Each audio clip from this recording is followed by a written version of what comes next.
just because you come from a specific background does not necessarily determine your future. In this country, nothing is impossible as long as you work hard. Also, it took a bit of time for me to adjust. I've done it all. I worked at the age of 14.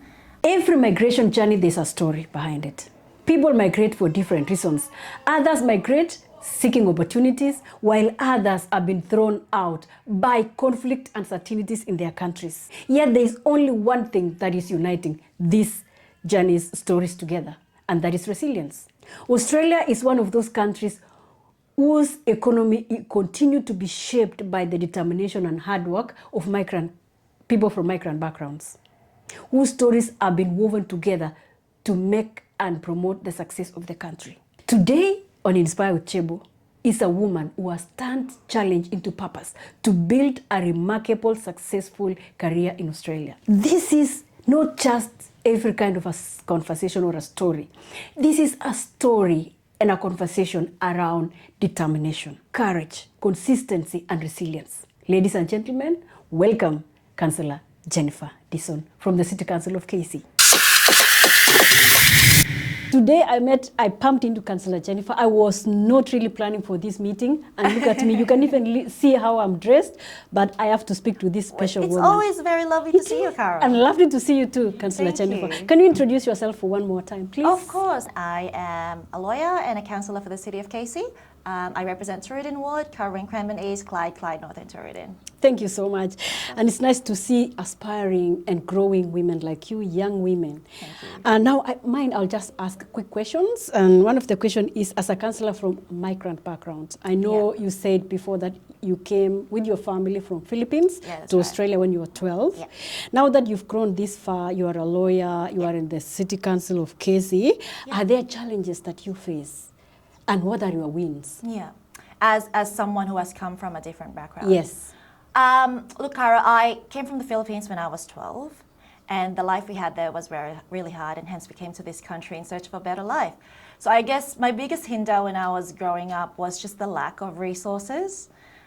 Something that my parents and I had to, I'm an only child, but that's something that my parents and I had to work hard for. Yeah. Though I am grateful for the opportunities that I got growing up, I would have to say that it was a challenge with the lack of resources as to what I could do growing up. Yeah. So I would say that would be the case. Yeah. Or that would probably be one of the challenges. Yes. Also, it took a bit of time for me to adjust to the culture. How did you manage with those challenges? Because definitely when children young, I also came with my children, they were younger, a bit, they were older than you. At that time, one was 14, another one was 15. Yeah. And when it comes to career choice, it became really a problem. Yeah. How did you get that support? I think I'm just, Cara, to be honest, I'm just very lucky to have very, very supportive parents. Yeah. They supported me in everything that I wanted to do growing up. So in high school, if I wanted to be part of the debating team, they were there to all support. If I wanted to join a singing contest, they were there to support. I wanted to be a doctor once upon a time.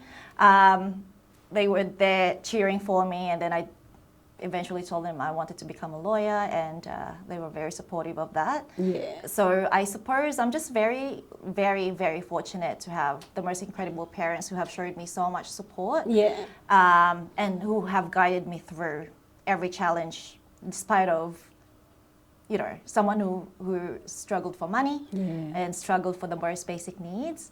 And that's something that I always proudly tell people, and proudly encourage people who have come from different backgrounds, who are starting from scratch in this beautiful country. I always encourage them to just work hard. In this country, nothing is impossible as long as you work hard. Absolutely. And as long as I suppose not everyone has the same religious beliefs, but for the Christians, I always tell them to pray hard and just to seek guidance.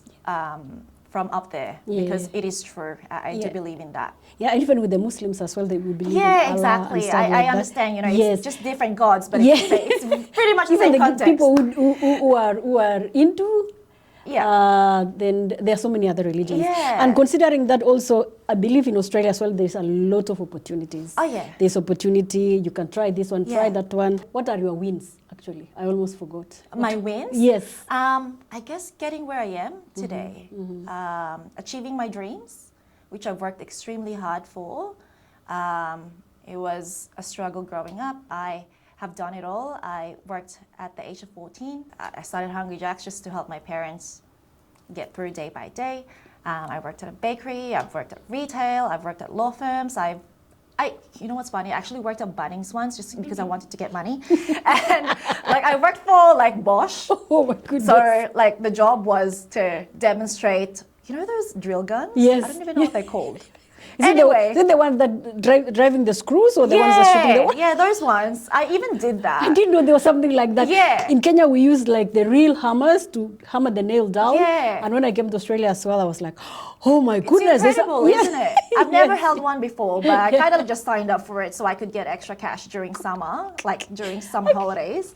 What I'm trying to say is just because you come from a specific background does not necessarily determine your future. It doesn't limit you. Yes. Yeah, Yes. and I guess I would say that was probably that is my biggest win to have gone through all those challenges and to have conquered those hindrances that I have faced growing up. Yeah, you are an inspirational, Jennifer. you so Seeing much, people Laura. like you inspires young women to grow, young Thank you. young men, young people Thank to you. believe in themselves and say, if Jennifer is there, I can also make it. Exactly, and that's what I always tell Yeah. young women, Yeah. especially from migrant families, because a lot of, I wouldn't say all migrants have come from the same background, but I Yeah. would say a lot Yeah. have come from the same background, and I feel sometimes people just need that word of encouragement. Yeah, and with the city of KC being a councillor yourself, Yeah. what are opportunities? Which opportunities are there for young people, for women from that cohort of migrant backgrounds? We have leadership Program. programs Yeah. for young people, Yeah. where we encourage young people to take part of leadership trainings. And that includes obviously people from migrant families. Yeah. Everyone can really join. Yeah.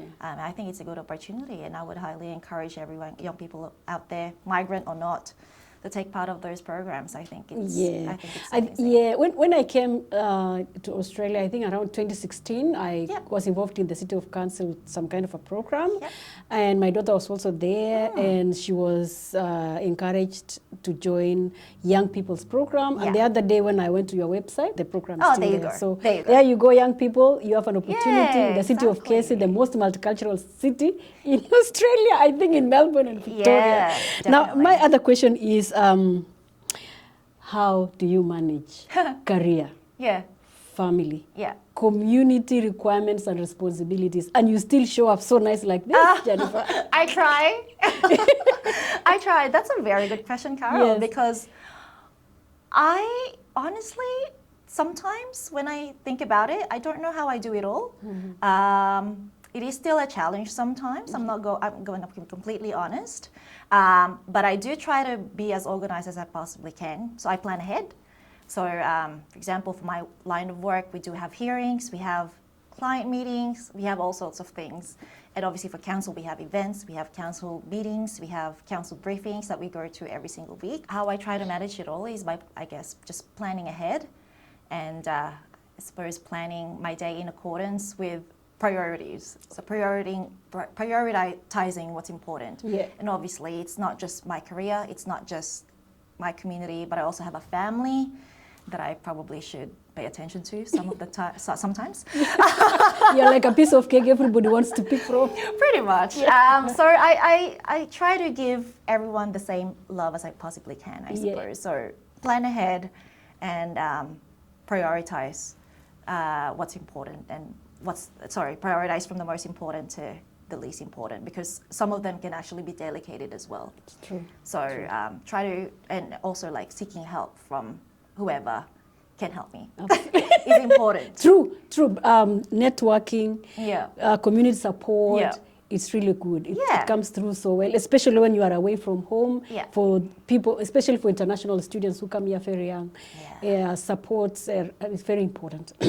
Now, looking at that camera, Yeah. Hello. What is what is your parting shot, inspirational parting shot for young people in the city of Casey and Australia about career growth, either in care work, either in politics? Yeah. I know you are a lawyer. Yeah. What is your parting shot? What's your inspirational parting shot? I suppose never stop dreaming big is probably my main message. As I said earlier, I have come from very humble beginnings. I have worked hard. Nothing is impossible in this beautiful country. We are very fortunate to be living in a country where you can be pretty much anything that you want to be. And we do get that opportunity as long as you work hard for it. Yeah. So I guess my main message, as I said, never stop dreaming big, never let any challenges hinder you. Just keep working hard. You'll get there eventually, no matter what you decide to do. You want to be a lawyer, you want to be a politician, you want to be a nurse, whatever it is. Never stop dreaming big. It is possible. If I can do it, so can you. Amen. Amen. Amen. Now, if a girl who is looking at you and admiring you, you know you're beautiful. You are successful career-wise. You have a family. You serve your community. How can they reach you if they really wanted to connect with you? So I am everywhere. Yeah. So if you Google me, Jennifer Dizon, my contact number is there. You can email me. You can give me a call, shoot me a text, whatever it is. I would love to chat with you. So if you have anything or any advice that you want to seek, or if you just need a networking, words of encouragement, whatever it is that you need from me, I would be very, very pleased to chat. So I don't even know my mobile number off by heart, my council mobile number, but it's there. Yeah. It's on Google. Yeah. So please feel free to give me a call. I believe also it's in the City Council of Casey. That's right, website. exactly. Yes. Exactly. Thank you so much, Councillor Jennifer. I wasn't intending to meet you, but thank you for accepting my invite to this at your time. Thank you so much. Nice to meet you too. Thank you. Bye-bye. Bye. And if this story and conversation resonated with you today, and you'd like to be seeing more stories such as this, like, subscribe, and share with people who may benefit from such stories. The more people we reach, the better the coverage it is. Remember, information is power. See you again in another episode of Inspire with Chebo.